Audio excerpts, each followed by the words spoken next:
The old, abandoned hospital stood like a spectral sentinel at the edge of town, its crumbling facade a haunting testament to the past.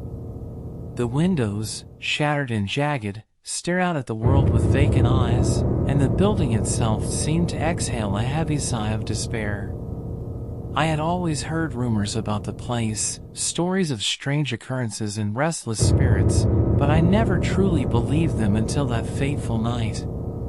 It was a night like any other when my curiosity got the better of me. I had heard whispers of a hidden entrance, a way into the forsaken depths of the hospital. The moon hung low in the sky, casting a pallid glow upon the world, and the air was thick with anticipation as I crept closer to my destination. I had brought a flashlight, but even its feeble beam seemed swallowed by the oppressive darkness that surrounded the hospital. As I approached, I couldn't help but feel that I was being watched, that unseen eyes followed my every move. I dismissed it as nerves, the natural response to trespassing on a place rumored to be cursed.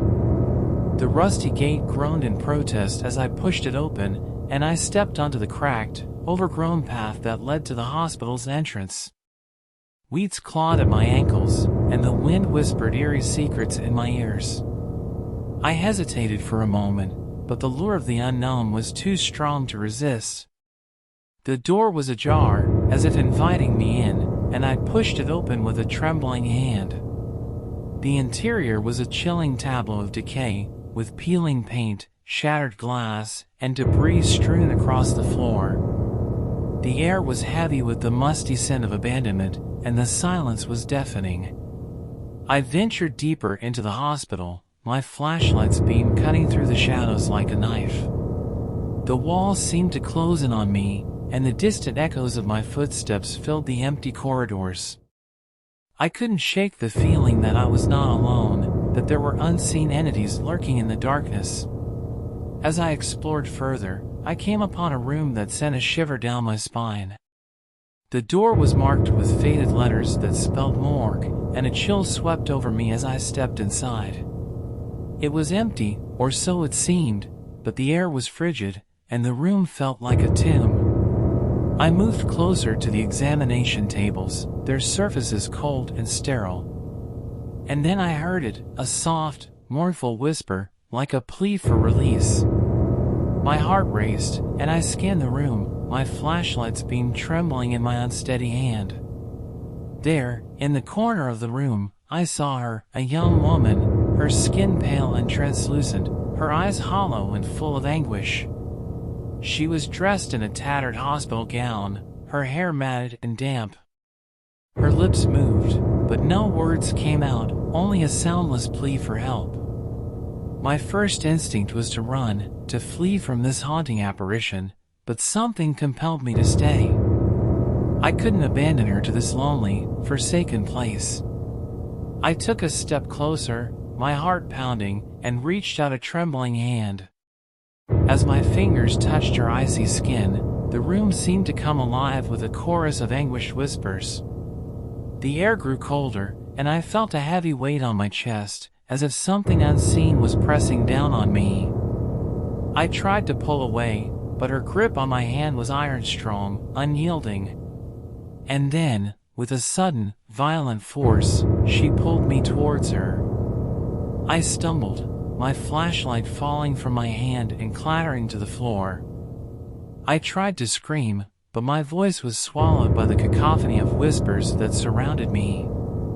The room began to spin, the walls closing in, and I felt myself being pulled into her world, a realm of eternal darkness and despair.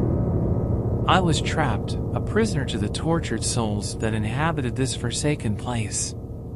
Hours, days, perhaps even weeks passed in that nightmarish abyss. I lost track of time, my mind consumed by the relentless whispers that filled my ears. I saw other apparitions, other lost souls, their faces twisted with pain and sorrow. But through the madness, I clung to a single thought, the need to escape, to break free from this nightmarish prison. And then, one day, it happened. The room grew still, the whispers silenced, and I found myself back in the hospital's morgue, alone. The young woman was gone, her spectral presence lifted. I stumbled to my feet, weak and disoriented, and made my way to the exit. The hospital seemed different now, less malevolent, as if the darkness that had consumed it had been banished. As I stepped back into the moonlit night, I couldn't help but wonder if I had truly escaped or if I had merely been granted a brief reprieve. The hospital still stood, a monument to the horrors that lurked within its walls, and I knew that it would forever haunt my nightmares. The whispers, though gone, lingered in the recesses of my mind, a chilling reminder of the night I had ventured into the depths of the abandoned hospital. And I couldn't help but wonder if, somewhere in the darkness, the young woman still waited, her silent plea echoing through the ages, calling out to those foolish enough to tread where they did not belong.